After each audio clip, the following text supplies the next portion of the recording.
Double A listened attentively to Jake's meeting with the shaman, no longer marvelling that his agent had returned from the 7th century. "I do not approve of this plan, dear boy." He cast an apologetic glance at the lovely Alice. "It involves far too much risk and too many incognitos. As to the latter, that's why I've filled 2 bags with reading material. I want to go into this as well-informed as possible." Sir Clive spluttered and inserted a forefinger behind his collar, as if to relieve his air tracts of his restrictive tie. "It's not as though you'll be dealing with our culture. I hardly think that being on such uncertain ground—" "That's just it, sir. We are tackling the unknown. I believe that the sorcerer's plan is sound. Remember, the Church cast out Saxon pagan rituals. Their shaman was in closer contact with demonic forces, and the proto-Christians stamped out such practices.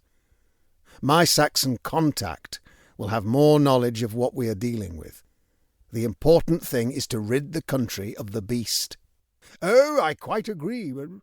But remember your primary task, to collect the DNA for scientists at North Hill to study." "I had not forgotten, sir, always assuming that such a task is practicable." The chief's face darkened. "Damn it, Conley, why else are you about this business? Exmoor has coexisted with this creature for decades. Its elimination is secondary to its scientific potential." "Centuries, not decades. But you don't know that, irritable twerp." "I will do my best, sir." "Good man, I know you always do. Now, about North Hill, I want you to report there tomorrow. Any excuse will do. Find a way of contacting Sergeant Dawson. He sent a coded message claiming to know who is behind Major Lorimer's machinations." Jake had mixed feelings about going there. North Hill was the last place he wanted to visit. On the other hand, getting to the bottom of Lorimer's evil scheming held an irresistible attraction for him. "Righto, sir. We're on our way to Devon." "Good luck, dear boy." His crocodile smile alerted Jake. "And take extra care." Outside on the embankment, Jake sat on a bench facing the Thames and turned to Alice. "Are you thinking what I'm thinking?" She nodded and looked grave. "You mean about Matt?" "Yeah. Strange the sergeant went over my head and straight to Double A, although I'm the coordinator." Jake smiled grimly. His wife was as sharp as a Gyuto, a Japanese chef's knife. He confirmed, which means Sergeant Dawson had his doubts and needed to discuss matters with Double A first. And whatever they discussed implies imminent danger. Our boss is not one to warn his agents to take extra care.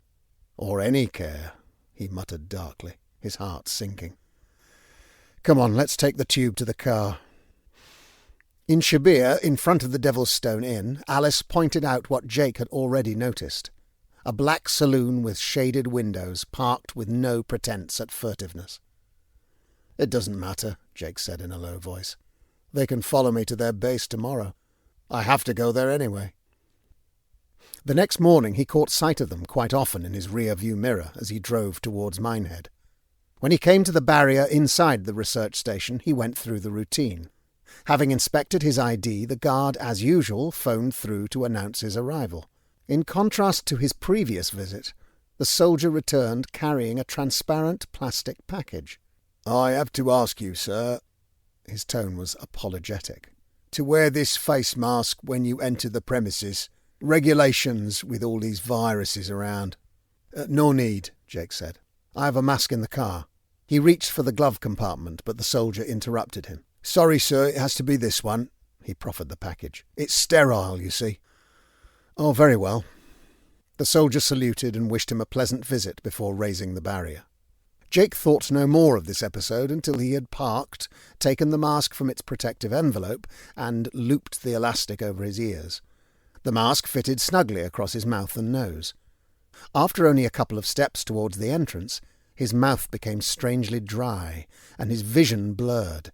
Suddenly dizzy, Jake's knees buckled, and in that instant he realized the mask. It had been impregnated with a substance, so now he was at the perpetrator's mercy.